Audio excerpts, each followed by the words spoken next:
Rutger, misschien kun je het ook maar vertellen. Je me jong het 10 november en ik heb altijd leerd 11 november. Nou, omdat we op zondag niet kunnen lopen.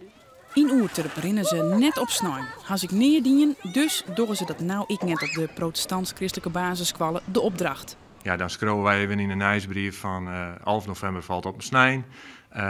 Wij rennen mooi op zaterdag. Want die willen net de meesten van de Hollestjitten die het hechten aan de snijsrest. Ja, misschien is dat wel in het verliezen de achtergrond west, maar ja, je denkt er nou net eerst bot meer hoe nee. Het is meer praktisch is deze van hey, op snij komt net zo handig uit, we doen het gewoon op sneun of op zaterdag. Alle treinen squal in Oerterp, ik de Iepenbieren, hadden de ouders in een nieuwsbrief adviseerd de sneus erin. Nou, dan nog haast. Op de katholieke squallen, de Sint-Michaelsquallen, binnen bij een druk met de readings.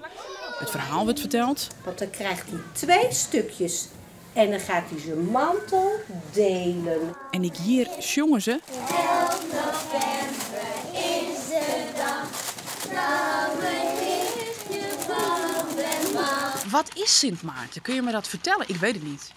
Nou, dat is dat je gaat delen met dingen zoals snoepjes. Je gaat delen. Ja. En dan moet je wel zingen, anders krijg je niks. Bij u is het Sint Maartenfeest, is ik echt het feest van Sint Maarten, van de heilige Sint Maartensfeest. Maar dus de band die ken ik de achtergrond van het verhaal. En het is samen delen. En samen delen, ik heb alle dagen dwan. Ik heb snijn. Pastoor Drijsma vindt het vanzelfs geen enkel probleem, de snijn. Delen, dat meest vanzelfs alle dagen. En als je nou als huid of mem nog altijd denkt, ja maar wat mat ik nou? Dan zoer de sneun wel kennen. De heilige dag zelf mag ik op de joen ervoor vierd worden. Dat is maar Sinterklaas. 6 december is Sinterklaas. 4 december is Pakjesdag. Dus als ze uitwikken willen naar de sneun te joen, is dat in Rooms opzicht geen enkel probleem.